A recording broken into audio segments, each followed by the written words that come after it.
الحمد لله رب العالمين والصلاة والسلام على سيد المرسلين أما بعد فأعوذ بالله من الشيطان الرجيم بسم الله الرحمن الرحيم الصلاة والسلام عليك يا رسول الله وعلى آلك وأصحابك يا حبيب الله الصلاة والسلام عليك يا نبي الله وعلى آلك وأصحابك يا نور اللہ۔ فیضان قرآن کے سلسلے میں آج سورہ بقرہ کا رکوع نمبر 5 انشاءاللہ عز و جل سنیں گے۔ اللہ عز و جل ارشاد فرماتا ہے: یا بنی اسرائیل اذکروا نعمتی التی انعمت علیکم واوفوا بعہدی اوف بعہدکم وایای فارہبون۔ اے یعقوب کی اولاد، یاد کرو میرا وہ احسان جو میں نے تم پر کیا، اور میرا وعدہ پورا کرو، میں تمہارے ساتھ کیا ہوا وعدہ پورا کروں گا، اور صرف مجھ سے ڈرو۔ یہاں آیت مبارکہ میں چند الفاظ بیان ہوئے، ان میں ہر ایک کے بارے میں کچھ عرض کرتا ہوں۔ ارشاد فرمایا یا بنی اسرائیل، اے اسرائیل کی اولاد، اے بنی اسرائیل۔ لفظ اسرائیل حضرت یعقوب علیہ السلام کا لقب ہے، اور اسرائیل کا معنی یہ ہے، اسراء کا معنی ہے عبد یعنی بندہ، اور ایل کا لفظ اللہ تعالی کے لیے استعمال ہوا، تو اسرائیل کا معنی ہوا عبداللہ یعنی اللہ کا بندہ۔ یہاں پر آیت نمبر 40 سے ہم نے تلاوت کی ہے۔ آیت نمبر 40 سے لے کر آیت نمبر 150 تک اللہ عز و جل نے قوم بنی اسرائیل کے احوال بیان فرمائے۔ یہ احوال، اس میں بنی اسرائیل کا عروج و زوال، ان کی عزت و ذلت، ان کا اقبال و ادبار، ان کا ترقی کرنا، ان کا تنزلی پانا، یہ تمام چیزیں بیان ہوئیں، اور اس کے ساتھ اس کے اسباب بیان کیے گئے کہ بنی اسرائیل نے ترقی حاصل کی تو کس طرح، عزت پائی تو کس طرح، مقام و شرف اگر انہیں ملا تو کس طرح، اور وہ ذلت کی عمیق گہرائیوں میں گر گئے تو کس طرح، بنی اسرائیل تباہ و برباد ہوئے تو کس طرح، بنی اسرائیل کی قومی شرافت و عزت ختم ہوئی تو کس طرح۔ اور یہ تمام چیزیں بیان کرنے کا مقصد حقیقت میں ہمیں سمجھانا ہے کہ جس طرح بنی اسرائیل انبیاء کرام علیہم السلام کی تعلیمات کی پیروی کر کے اللہ کی کتاب کو تھام کر اس پر عمل کر کے ترقی کے زینے پر چڑھ گئے، اسی طرح اگر تم بھی اللہ کے نبی کی پیروی کرتے ہو، اللہ کے کتاب کو مضبوطی کے ساتھ تھامتے ہو تو تمہیں ترقی ملے گی۔ اور اگر بنی اسرائیل انبیاء کی مخالفت کر کے تباہ و برباد ہوئے تو تم بھی نبی کی اطاعت سے روح گرداں ہو کر کبھی ترقی نہیں کر سکتے۔ یہ قوموں کا ایک اجتماعی، ایک ان کا معاشرتی، ان کا کردار اور ان کے احوال ہیں کہ جس کو دیکھ کر ہر قوم اپنے احوال پر غور کر سکتی ہے۔ اور آج حقیقت یہی ہے کہ مسلمان ظاہری طور پہ جو دنیا میں سمجھ آ رہا ہے وہ ذلت، ادبار، پستی اور نشیب کی طرف جا رہے ہیں، ترقی کی بجائے تنزلی کی طرف جا رہے ہیں، عروج کی بجائے زوال کی طرف جا رہے ہیں، عزت کی بجائے ذلت کو حاصل کر رہے ہیں،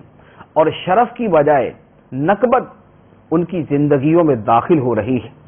کسی نے کیا خوب کہا، وہ معزز تھے زمانے میں مسلمان ہو کر، اور ہم خوار ہوئے تارک قرآن ہو کر۔ اللہ عز و جل نے بنی اسرائیل کو ارشاد فرمایا یا بنی اسرائیل اذکروا نعمتی التی انعمت علیکم، اے یعقوب کی اولاد، یاد کرو میرا وہ احسان جو میں نے تم پر کیا۔ اللہ عز و جل نے بنی اسرائیل پر کتنے احسانات فرمائے، انہیں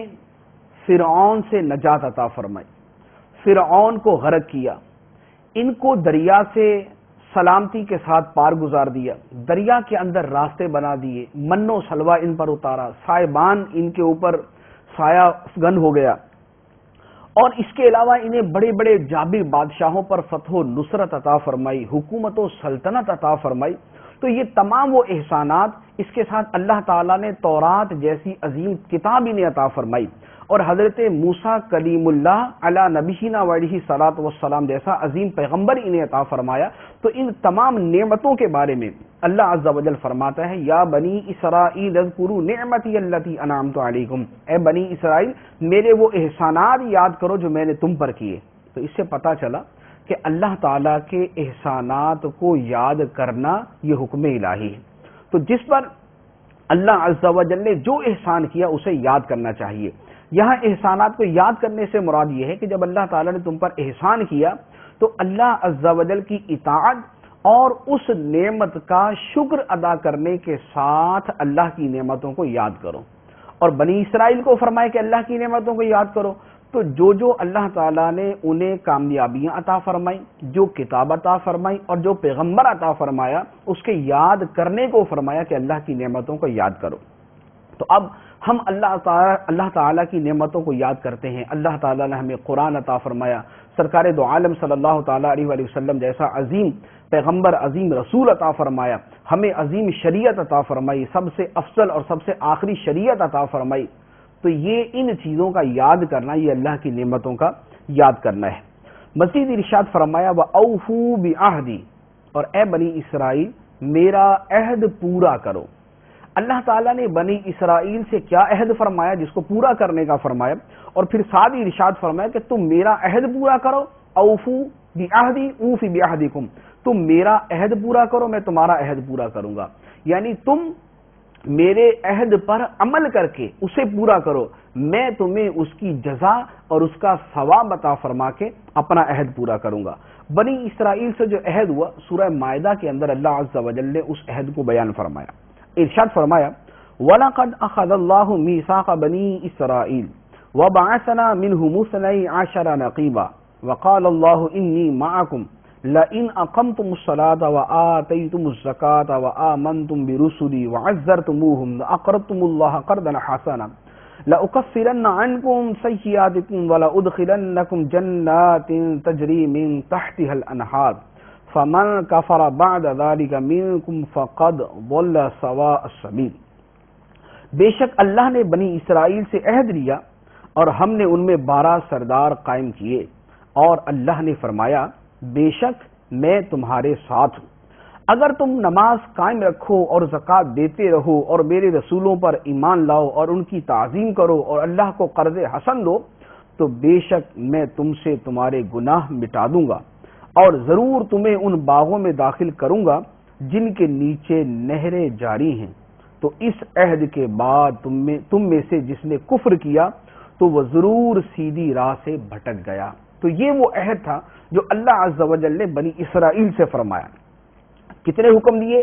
نمبر 1 فرمایا کہ نماز قائم رکھنا، دوسرا حکم فرمایا کہ زکوٰۃ دیتے رہنا، تیسرا حکم فرمایا میرے رسولوں پر ایمان لانا، چوتھا حکم میرے رسولوں کی تعظیم و توقیر کرتے رہنا، پانچواں حکم اللہ کی راہ میں خرچ کرنا، اللہ کو قرض حسن دینا۔ تو جب یہ 5 احکام پہ عمل ہوگا، اللہ کے رسولوں پر ایمان ہوگا، اللہ کے رسولوں کی تعظیم کرو گے، نماز قائم کرو گے، زکوٰۃ ادا کرو گے اور اللہ کی راہ میں خرچ کرو گے، تو فرمایا کہ ان سب کا صلہ میں تمہیں یہ عطا فرماؤں گا کہ تمہاری برائیاں تم سے مٹا دوں گا اور تمہیں ان جنتوں میں داخل کروں گا جن کے نیچے نہریں جاری ہیں۔ تو یہ اللہ عز و جل نے وعدہ فرمایا۔ تو اس میں فرمایا کہ تم میرا عہد پورا کرو میں تمہارا عہد پورا کروں گا، تم میرا وعدہ پورا کرو میں تمہارا وعدہ پورا کروں گا۔ تو اس سے معلوم ہوا کہ اللہ عز و جل کی نعمتوں کا شکر ادا کرنا اور اللہ عز و جل کے عہد کو پورا کرنا یہ ہر مسلمان پر لازم ہے۔ اور آیت مبارکہ کے آخر میں فرمایا وَإِيَّايَ فَارْهَبُونَ، اور مجھ ہی سے ڈرو۔ تو صرف اللہ عز و جل سے ڈرنے کا حکم ہے۔ پھر ارشاد فرمایا وَآمِنُوا بِمَا أَنزَلْتُ مُصَدِّقًا لِمَا مَعَكُمْ وَلَا تَكُونُوا أَوَّلَ كَافِرٍ بِهِ وَلَا تَشْتَرُوا بِآيَاتِي ثَمَنًا قَلِيلًا وَإِيَّايَ فَاتَّقُونِ۔ ایمان لاؤ اس کتاب پر جو میں نے اتاری ہے، وہ تمہارے پاس موجود کتاب کی تصدیق کرنے والی ہے، اور سب سے پہلے اس کا انکار کرنے والے نہ بنو، اور میری آیتوں کے بدلے تھوڑی قیمت وصول نہ کرو، اور مجھ ہی سے ڈرو۔ یہاں پر چند چیزیں ارشاد فرمائیں۔ پہلا کو فرمایا آمنو بما انزلتو، ایمان لاؤ اس پر جو میں نے نازل فرمایا، یعنی کس پر؟ قرآن پاک پر۔ فرمایا کہ اے بنی اسرائیل قرآن پر ایمان لاؤ جو میں نے نازل فرمایا۔ اور دوسرا فرمایا مصدقا لما معکم، یہ قرآن وہ کتاب ہے جو تمہارے پاس موجود کتاب کی تصدیق کرنے والا ہے۔ اور فرمایا ولا تکونوا اول کافر بہ، اور سب سے پہلے اس قرآن کا انکار کرنے والے نہ بنو۔ یعنی یہ نہ ہو کہ تمہیں تو یہ چاہیے کہ تمہاری کتابوں کے اندر جب اللہ کے رسول کا تذکرہ موجود ہے، جب اس میں قرآن کی آمد کا تذکرہ موجود ہے، تو تمہیں تو سب سے پہلے اس پر ایمان لانا چاہیے، نہ یہ کہ قرآن کی تشریف آوری کے بعد اور رسول محتشم صلی اللہ تعالی علیہ وآلہ وسلم کی تشریف آوری کے بعد تم سب سے پہلے اس کا انکار کرنے والے بن جاؤ۔ تو فرمایا کہ کتابیوں میں سب سے پہلے قرآن کا انکار کرنے والے نہ بنو۔ اور اس کے ساتھ مزید یہ بھی پتا چلا، ایک اور اس پر مفسرین کرام نے چیز بیان فرمائی کہ سب سے اول اس کے منکر بننے سے منع فرمایا۔ اس کی تفسیر میں ایک حدیث مبارک بیان کی جاتی ہے، سرکار دو عالم صلی اللہ تعالی علیہ وسلم نے ارشاد فرمایا کہ جس نے دین میں اچھا طریقہ ایجاد کیا اسے اس طریقے کے ایجاد کرنے کا بھی ثواب ملے گا، اور جو لوگ اس طریقے پر عمل کریں گے ان کا بھی ثواب ملے گا، اور جس نے اسلام میں برا طریقہ ایجاد کیا اسے اس برے طریقے کا گناہ بھی ملے گا اور اس برے طریقے پر چلنے والوں کا گناہ بھی ملے گا۔ تو بنی اسرائیل کو فرمایا گیا کہ تم سب سے پہلے اس کا انکار کرنے والے نہ بنو، ورنہ نتیجہ یہ نکلے گا کہ جو لوگ تمہارے پیچھے چل کر اور تمہارے پیچھے لگ کر قرآن اور نبی کریم صلی اللہ تعالی علیہ وسلم کا انکار کریں گے ان کا گناہ بھی تمہارے ذمہ آئے گا۔ تو جو اچھا طریقہ ایجاد کرنے والا ہے اسے اچھے طریقے پر چلنے والوں کا ثواب ملتا ہے، اور جو برا طریقہ ایجاد کرنے والا ہے اسے برے طریقے پر چلنے والوں کا گناہ ملتا ہے۔ اور فرمایا وَلَا تَشْتَرُوا بِآيَاتِي ثَمَنًا قَلِيلًا وَإِيَّايَ فَاتَّقُونِ، اور میری آیتوں کے بدلے تھوڑی قیمت وصول نہ کرو۔ آیتوں کے بدلے تھوڑی قیمت وصول کرنے سے مراد کیا ہے؟ اصل میں یہاں پر آیات سے مراد تو تورات اور انجیل کی آیات ہے، اور یہاں خطاب بنی اسرائیل سے ہے۔ بنی اسرائیل کے علماء کا طریقہ یہ تھا کہ وہ تورات و انجیل کی وہ آیات جو سرکار دو عالم صلی اللہ تعالی علیہ وآلہ وسلم کی عظمت و شان کے بارے میں نازل ہوئی تھی وہ یہودیوں کے سامنے بیان نہیں کرتے تھے، اس وجہ سے کہ اگر انہوں نے سرکار دو عالم نور مجسم صلی اللہ تعالی علیہ وآلہ وسلم کی عظمت و شان کی آیتیں اپنے ماننے والوں کے سامنے بیان کی تو وہ انہیں چھوڑ کے نبی کریم صلی اللہ تعالی علیہ وسلم کی پیروی میں لگ جائیں گے، اور اگر وہ سرکار دو عالم صلی اللہ تعالی علیہ وسلم کی طرف چلے گئے تو اب ان یہودی علماء کے نذرانے، ان کے وظائف، ان کو جو چندے ملتے تھے، ان کو جو مال و دولت ملتا تھا وہ سارے کا سارا ختم ہو جائے گا۔ تو اپنے ان ذاتی مفادات، اپنے ان مالی منافع کی خاطر ان یہودی علماء نے تورات کی آیات کو چھپایا جو سرکار دو عالم صلی اللہ تعالی علیہ وسلم کی عظمت و شان کے بارے میں تھی۔ تو اس کے بارے میں فرمایا وَلَا تَشْتَرُوا بِآيَاتِي ثَمَنًا قَلِيلًا، اور میری آیتوں کے بدلے تھوڑی قیمت وصول نہ کرو کہ تم دنیاوی مال و متاع کی وجہ سے، دنیاوی ساز و سامان کی خاطر میری آیتوں کو چھپاتے ہو، تو یہ جو دنیاوی سامان تمہیں مل رہا ہے ایمان کے بدلے میں یہ بہت ہی تھوڑی سی قیمت ہے، جنت کی نعمتوں کے بدلے میں یہ بہت ہی تھوڑی سی قیمت ہے۔ تو اس سے پتہ چلا کہ سرکار دو عالم صلی اللہ تعالی علیہ وسلم کی عظمت و شان کو چھپانا یہ زمانہ قدیم سے چلتا آ رہا ہے، یہ یہودی علماء کا طریقہ ہے۔ تو سرکار دو عالم صلی اللہ تعالی علیہ وسلم کی عظمت و شان کو چھپانا، سرکار کی شان کے متعلق آیات روایات کو چھپانا، یہ کسی مسلمان کا کام نہیں ہو سکتا، بلکہ یہ یہودیوں کا کام یا ان لوگوں کا کام ہوگا کہ جو ان یہودیوں کے طرز عمل پر چلنے والے، جو ان کے طریقے پر چلنے والے ہیں۔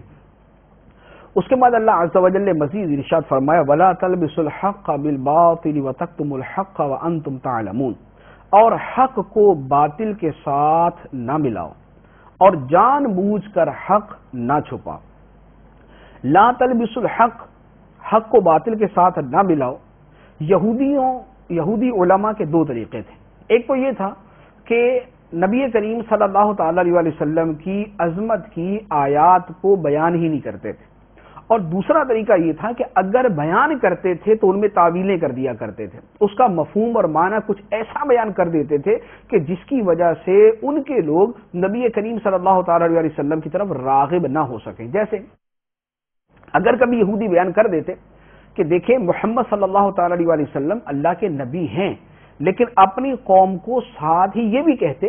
کہ نبی تو ہیں لیکن بنی اسرائیل کے لیے نہیں ہے، لہٰذا اے بنی اسرائیل والو تمہیں ایمان لانے کی ضرورت نہیں، کیونکہ یہ نبی ہیں، ٹھیک ہے یہ اپنی جگہ ہم ان کو تسلیم کر دیں یہ نبی ہیں، لیکن یہ ہمارے لیے نبی بن کے نہیں آئے. ہمارے نبی صرف حضرت موسیٰ علیہ الصلوۃ والسلام ہیں، اور ہمارے نبی صرف وہ ہیں جو بنی اسرائیل کے انبیاء ہیں. تو یہ حق بات کو بیان تو کیا کہ سرکار دو عالم صلی اللہ تعالی علیہ وسلم اللہ کے نبی ہیں، لیکن اس حق کے ساتھ یہ باطل بھی شامل کر دیا کہ نبی کریم علیہ الصلوۃ والسلام بنی اسرائیل کے لیے نبی نہیں، حالانکہ سرکار دو عالم صلی اللہ تعالی علیہ وسلم تو تمام جہانوں کے لیے نبی بن کے تشریف لائے. تو یہ تھا حق کے ساتھ باطل کو ملا دینا. تو پچھلی آیتوں میں فرمایا کہ وَلَا تَشْتَرُوا بِآيَاتِي ثَمَنًا قَلِيلًا کہ میری آیتوں کے بدلے تھوڑی قیمت وصول نہ کرو، اور یہاں فرمایا وَلَا تَلْبِسُوا الْحَقَّ بِالْبَاطِلِ حق کو باطل کے ساتھ نہ ملاؤ. تو باطل کو ظاہر کرنا اور حق کو چھپا دینا، وَتَكْتُمُوا الْحَقَّ جس کو فرمایا گیا کہ حق بات کو نہ چھپاؤ. ایک تو اس سے منع کیا کہ حق بات کو نہ چھپاؤ، اور دوسرا فرمایا کہ حق اور باطل کو آپس میں ملا نہ دو. تو بہت سارے لوگوں کا یہ طریقہ ہوتا ہے کہ حق بات کو بیان ہی نہیں کرتے. وہ آیات، وہ روایات، وہ احادیث، وہ قصص اور وہ چیزیں کہ جو ان کے عقائد کے برخلاف ہوں ان کو بیان ہی نہیں کرتے، اور اگر بیان کریں تو ان کے اندر کچھ نہ کچھ ڈنڈی مارنے کی کوشش کرتے ہیں. جیسے بہت سارے لوگوں کو خود دیکھا گیا ہے کہ سرکار دو عالم صلی اللہ تعالی علیہ وسلم کی عظمت، آپ کی شان، آپ کے مقام و مرتبہ، آپ کے فضائل سے متعلق آیات، روایات، احادیث، اقوال ان کو بیان ہی نہیں کرتے، اور اگر کبھی بیان کریں تو ان کے اندر کوئی نہ کوئی اپنی طرف سے تعویل، کوئی نہ کوئی ایسی چیز شامل کر دیں گے کہ جس کی وجہ سے وہ فضیلت ذرا کچھ کم کر کے لگے.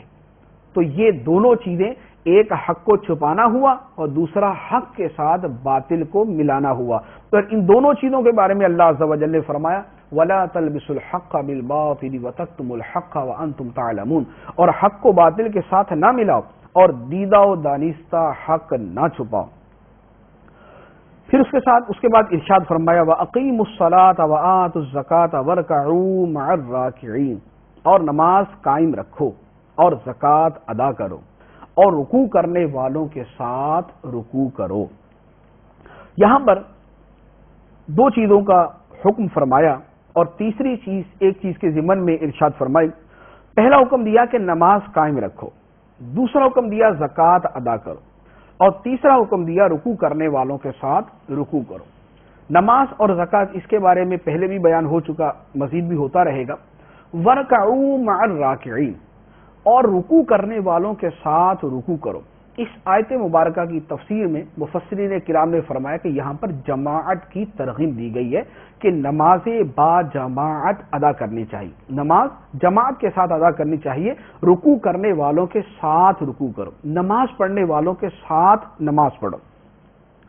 جماعت کی اسلام میں کتنی اہمیت ہے، سرکار دو عالم صلی اللہ تعالی علیہ وسلم کی بکثرت احادیث مبارکہ جماعت کی فضیلت میں ہے. چنانچہ حضرت عثمان رضی اللہ تعالی عنہ سے روایت ہے، سرکار دو عالم صلی اللہ تعالی علیہ وسلم نے ارشاد فرمایا جس نے کامل وضو کیا پھر نماز فرض کے لیے چلا اور امام کے ساتھ نماز پڑھی اس کے گناہ بخش دیے جائیں گے. دوسری روایت طبرانی شریف میں ہے، حضرت ابو امامہ رضی اللہ تعالی عنہ سے روایت ہے، سرکار دو عالم صلی اللہ تعالی علیہ وسلم نے ارشاد فرمایا اگر نماز با جماعت سے پیچھے رہ جانے والا جانتا کہ اس نماز با جماعت کے لیے جانے والے کے لیے کیا ثواب ہے تو گھسٹتا ہوا حاضر ہوتا. اور ایک اور روایت ہے ترمذی شریف میں، حضرت انس رضی اللہ تعالی عنہ سے روایت ہے، سرکار دو عالم صلی اللہ تعالی علیہ وسلم نے ارشاد فرمایا کہ جو اللہ عز و جل کے لیے 40 دن با جماعت نماز پڑھے اور تکبیر اولا پائے اس کے لیے دو آزادیاں لکھ دی جاتی ہیں، ایک جہنم کی آگ سے اور دوسری آزادی منافقت سے۔ تو نماز باجماعت کی نہایت اہمیت ہے اور اللہ عز و جل خود اس کا حکم ارشاد فرماتا ہے وَارْكَعُوا مَعَ الرَّاكِعِينَ، اور رکوع کرنے والوں کے ساتھ رکوع کرو۔ اس کے بعد ارشاد فرمایا اَتَأْمُرُونَ النَّاسَ بِالْبِرِّ وَتَنْسَوْنَ أَنفُسَكُمْ وَأَنْتُمْ تَتْلُونَ الْكِتَابَ أَفَلَا تَعْقِلُونَ، کیا تم لوگوں کو بھلائی کا حکم دیتے ہو اور اپنے آپ کو بھولتے ہو حالانکہ تم کتاب پڑھتے ہو، تو کیا تمہیں عقل نہیں؟ یہاں اس آیت مبارکہ میں ایک بہت بڑے مرض کی طرف اشارہ فرمایا۔ اہل کتاب بنی اسرائیل سے فرمایا جا رہا ہے اَتَأْمُرُونَ النَّاسَ بِالْبِرِّ، کیا تم لوگوں کو نیکی کا حکم دیتے ہو اور اپنی جانوں کو بھلائے دیتے ہو، اور تم حالانکہ تم کتاب کی تلاوت کرتے ہو، کتاب پڑھتے ہو، تو کیا تمہیں عقل نہیں؟ اس آیت مبارکہ کا شان نزول تو خاص ہے۔ ایک شان نزول یہ بیان کیا گیا کہ یہودی علماء کے جو مسلمان رشتہ دار تھے وہ پوچھتے کہ اے علماء ہمیں یہ بتاؤ کہ محمد صلی اللہ تعالی علیہ وسلم کا دین سچا ہے یا نہیں۔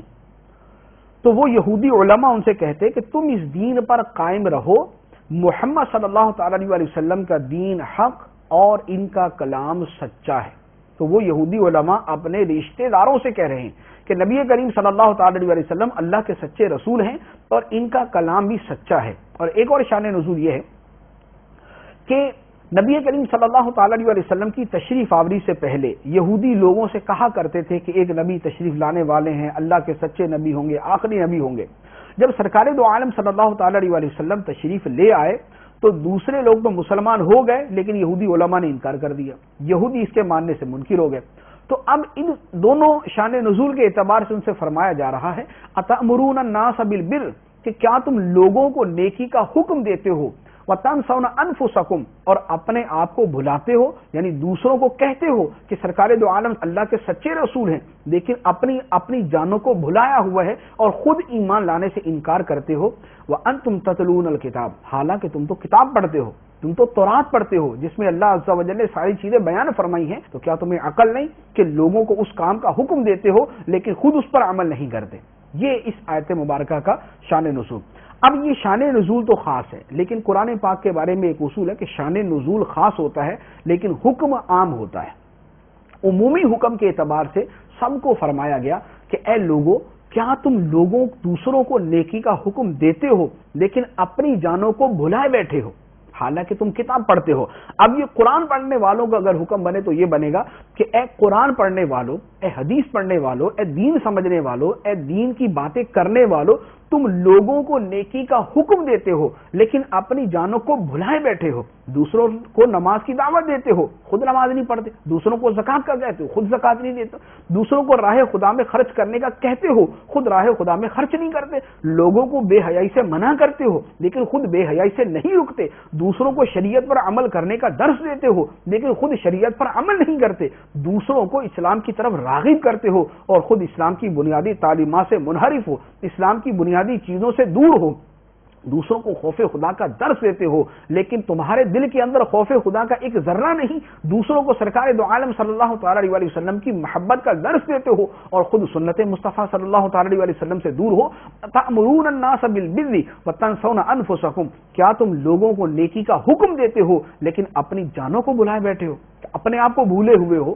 تو یہاں پر فرمایا گیا کہ دوسروں کو نیکی کی دعوت دیتے ہو تو خود بھی عمل کیا کرو، یعنی جو دوسروں کو نیکی کی دعوت دینے والے ہیں، جو امر بالمعروف کرنے والے ہیں، جو نہی عن المنکر کرنے والے ہیں، ان کو عمل کی ترغیب دی جا رہی ہے۔ اس آیت مبارکہ پر ایک بہت بڑا شبہ لوگ وارد کرتے ہیں اور اس کی وجہ سے بہت سارے لوگ جو ہے وہ سیدھے راہ سے ہٹ بھی جاتے ہیں کہ جو آدمی خود نیکی نہیں کرتا وہ دوسروں کو نیکی کی دعوت بھی نہ دے، یعنی لوگ سمجھتے ہیں کہ جو خود نیکی نہیں کرتا یا جو خود گناہ سے نہیں بچتا وہ دوسروں کو گناہ سے بچنے کا نہ کہے۔ اس آیت مبارکہ سے یہ مراد نہیں، آیت مبارکہ میں یہ فرمایا گیا کہ جب دوسروں کو نیکی کا حکم دیتے ہو تو خود بھی عمل کرو، یعنی وعظ و نصیحت کرنے والوں کو عمل کی ترغیب دی جا رہی ہے، نہ کہ عمل نہ کرنے والوں کو وعد و نصیحت سے روکا جا رہا ہے۔ تو یہ بات جو ہے وہ یہ یاد رکھنے کی ہے کہ یہ نہیں کہ اگر ہم خود نیکی نہیں کرتے، اگر خود اچھے عمل نہیں کرتے تو ہم دوسروں کو بھی اچھے عمل کرنے کی دعوت نہ دیں، نہ دوسروں کو اچھے عمل کی دعوت دیں اور خود بھی عمل کرنے کی کوشش کریں۔ قرآن پاک کے اندر واضح طور پہ فرمایا کہ تمہیں ایک جماعت ایسی ہونی چاہیے جو لوگوں کے نیکی کا حکم دے اور برائی سے منع کرے اور بھلائی کی طرف بلائے۔ اور ویسے موقع محل کے اعتبار سے اس کے احکام مختلف ہو سکتے ہیں۔ چند ایک صورتیں جو اس کی میں عرض کرتا ہوں کہ عمومی احوال کے اندر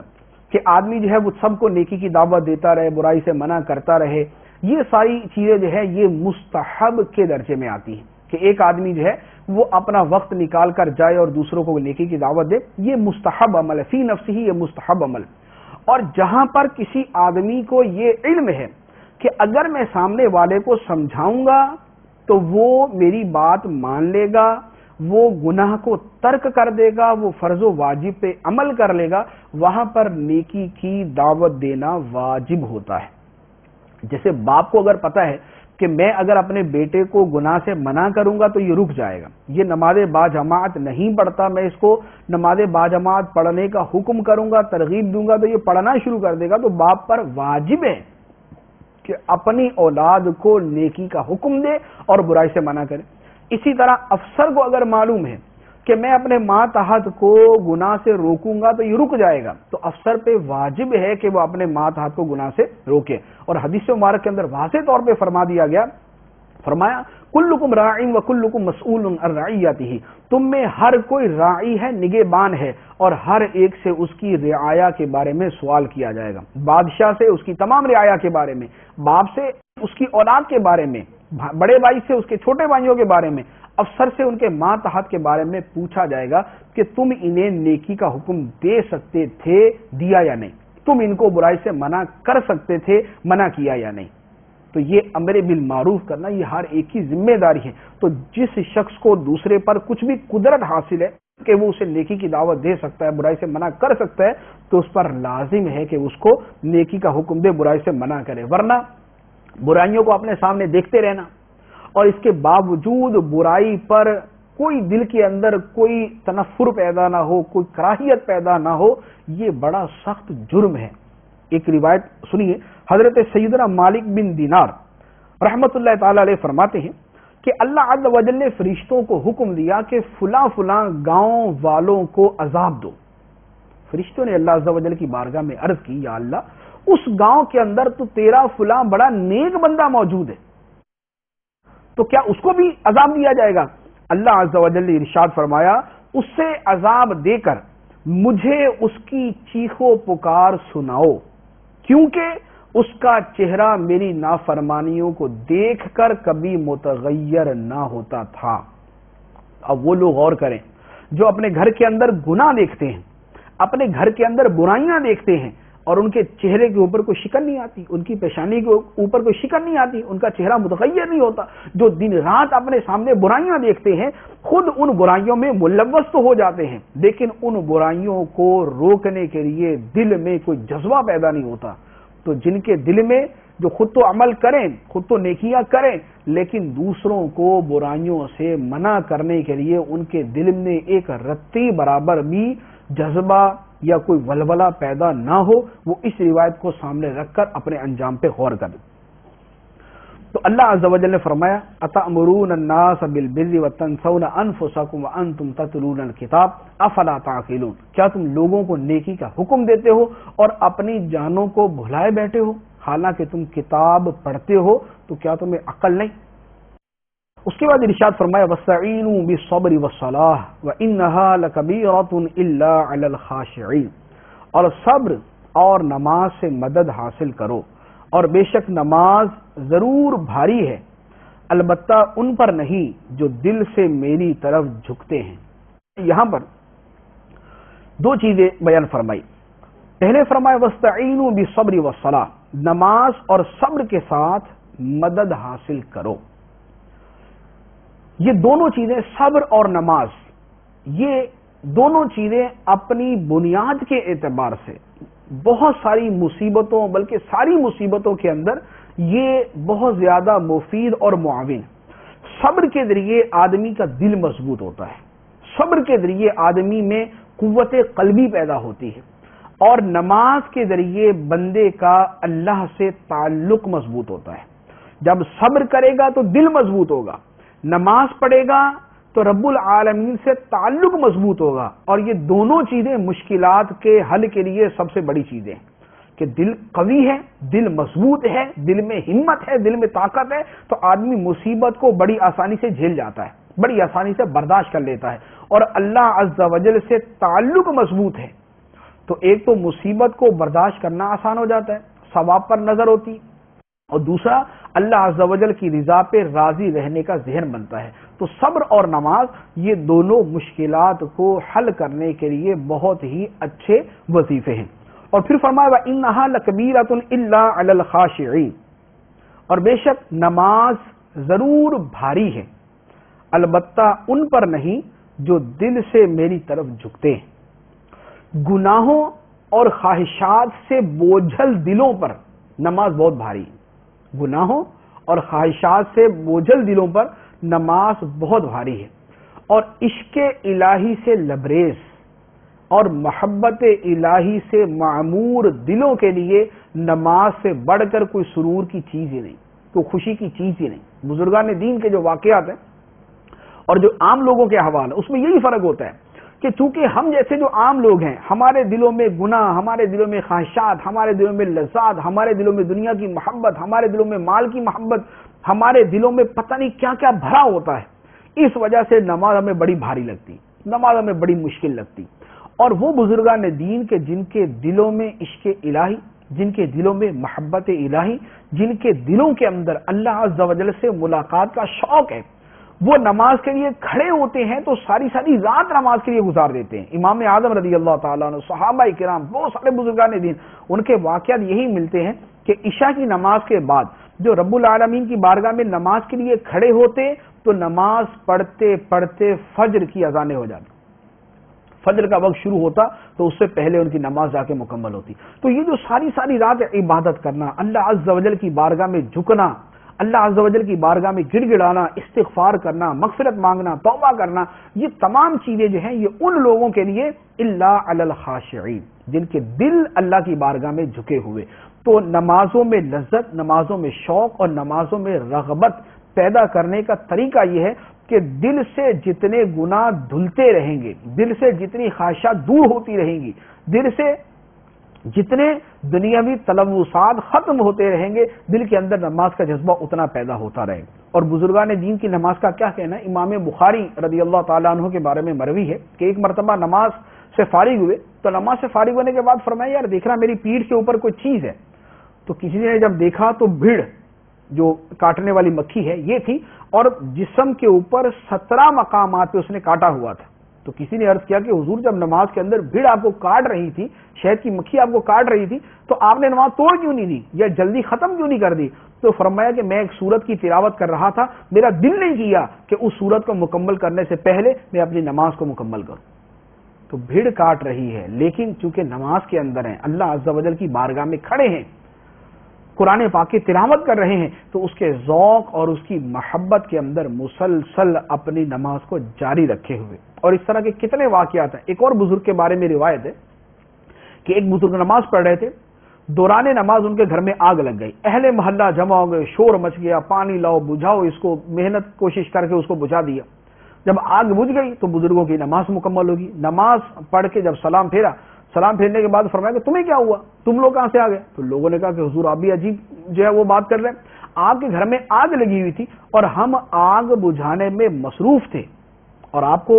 کوئی توجہ ہی نہیں۔ تو فرمایا کہ میں نماز کے اندر اتنا مشغول تھا کہ مجھے نہ آگ لگنے کا پتہ چلا نہ تمہارے آگ بجھانے کا پتہ چلا۔ اور ایک بزرگ کا ایسا ہی واقعہ ہوا تو ان سے کسی نے کہا کہ حضور آپ کے گھر میں آگ لگی ہوئی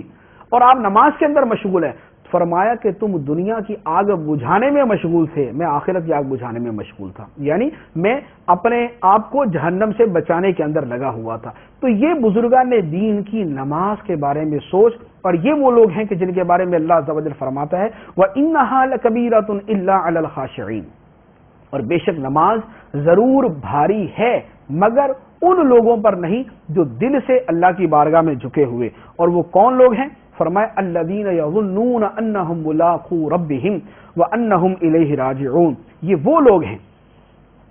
کہ جنہیں یقین ہے کہ انہیں اپنے رب سے ملنا ہے اور انہیں اسی کی طرف لوٹ کر جانا ہے. دو چیزیں، اللہ عز و جل کی طرف لوٹ کر جانا ہے اور حساب دینا ہے، اور دوسرا رب العالمین سے ملنے کا شوق. ویسے تو لوٹ کر جانا اور ملاقات کرنا دونوں ایک ہی چیزیں ہیں، لیکن جو اس مفہوم کے اندر لیتا ہے کہ مجھے اللہ کی بارگاہ میں حساب دینا ایک، اور دوسرا مجھے اللہ سے ملاقات کا شوق ہے، تو جو یہ ذہن رکھنے والا ہے اس کے اوپر نماز بھاری نہیں ہوتی. خشوع و خضوع والی نماز کا کتنا فائدہ ہے. سرکار دو عالم صلی اللہ تعالی علیہ وآلہ وسلم نے ارشاد فرمایا کہ جس مسلمان پر فرض نماز کا وقت آ جائے اور وہ اس نماز کا اچھی طرح وضو کرے اور نمازیں اچھی طرح خشوع اور رکوع کے ساتھ ادا کرے تو وہ نماز اس کے پچھلے تمام گناہوں کا کفارہ بن جاتی ہے، جب تک کہ وہ کسی گناہ کبیرہ کا ارتکاب نہ کرے، اور یہ سلسلہ تمام دہر، تمام زمانے تک جاری رہتا ہے. یہاں پر ایک اور نقطہ جو مفسرین کرام نے بیان فرمایا، آیت مبارکہ میں فرمایا گیا کہ وَاسْتَعِینُوا بِالصَّبْرِ وَالصَّلَاةِ، صبر اور نماز کے ساتھ مدد حاصل کرو. صبر کے اس فرمان پر بزرگان دین نے نقل فرمایا کہ ایک وہ عابد ہے جو گوشہ نشین ہے، اور ایک وہ عالم دین ہے جو لوگوں سے ملاقات کرتا ہے اور لوگوں کو نیکی کی دعوت دیتا ہے. تو فرمایا کہ جو عالم دین لوگوں سے میل جول رکھتا ہے وہ اس عابد سے افضل ہے جو تنہائی کے اندر بیٹھ کے اللہ کی عبادت کر رہا ہے. کیوں؟ اس لیے کہ عابد تنہا بیٹھا ہوا اللہ کی عبادت کر رہا ہے، اس کو صبر کا موقع نہیں ملتا. جو لوگوں سے تکالیف برداشت کرنے کا جو صبر ہے وہ اس کو نہیں ملتا، جبکہ عالم جو لوگوں سے ملتا ہے، کوئی اس پہ اعتراض کرتا ہے، کوئی تان و تشریح کرتا ہے، کوئی الزام لگاتا ہے، کوئی برا بلا کہتا ہے، کوئی مذاق اڑاتا ہے، پھمتیاں کستا ہے، تو جو عالم لوگوں سے میل جول کرنے والا ہے وہ چونکہ لوگوں کی طرف سے تکالیف برداشت کرتا ہے، اس لیے وہ عبادت اور صبر دونوں کا ثواب حاصل کرتا ہے، جبکہ جو تنہا بیٹھا ہوا وہ لوگوں کی تکالیف پر صبر کرنے کے ثواب سے محروم ہے. اور اس کے ساتھ یہ بھی ہے کہ لوگوں سے میل جول رکھنا، عبادت کے ساتھ لوگوں کو نیکی کی دعوت دینا، یہ انبیاء کرام علیہ الصلوۃ والسلام کا طریقہ ہے. یہ انبیاء کا طریقہ ہے کہ وہ لوگوں سے ملتے، نیکی کی دعوت دیتے، برائی سے منع کرتے، دین کا کام کرتے. تو چونکہ یہ انبیاء کرام علیہ الصلوۃ والسلام کا طریقہ ہے، اس لیے یہ اللہ عز و جل کی بارگاہ میں افضل ہے. تفسیر عزیزی کے اندر اس جگہ ایک حدیث مبارک نقل کی گئی ہے کہ ایک صحابی نے سرکار دو عالم صلی اللہ تعالی علیہ وسلم کے زمانے میں ایک پہاڑ کے اوپر جا کے گوشہ نشینی اختیار کر لی. سرکار دو عالم صلی اللہ تعالی علیہ وسلم نے چند روز کے بعد صحابہ سے فرمایا کہ فلاں کدھر گیا؟ تو لوگوں نے عرض کیا کہ حضور وہ اس وجہ سے گوشہ نشین ہو گیا. تو سرکار نے فرمایا ان کو بلاؤ. جب وہ صحابی حاضر ہوئے، نبی کریم صلی اللہ تعالی علیہ وسلم نے ان سے گفتگو کرنے کے بعد ان سے فرمایا کہ تم تنہا کیوں ہو گئے؟ تو اس نے عرض کیا کہ حضور لوگوں کی صحبت عبادت میں خلل ڈالتی ہے. سرکار دو عالم صلی اللہ تعالی علیہ وسلم نے ارشاد فرمایا مسلمانوں کی صحبت میں رہ کر مشقتیں برداشت کرنا 60 سال کی تنہائی کی عبادت سے افضل ہے. تو جو عالم لوگوں کے اندر رہتا ہے کہ لوگوں سے آنے والی تکالیف کو برداشت کرتا ہے، نیکی کی دعوت دیتا ہے، لوگوں کے طنز و مزاح کو برداشت کرتا ہے اور اس کے ساتھ عبادت میں مصروف رہتا ہے، وہ تنہائی کے اندر عبادت کرنے والے عابد سے افضل ہے. اللہ عز و جل اپنے پیارے حبیب صلی اللہ تعالی علیہ وسلم کے صدقے ہمیں اپنے کامل بندوں میں شامل فرمائے. آمین بجاہ النبی الامین صلی اللہ تعالی علیہ وسلم.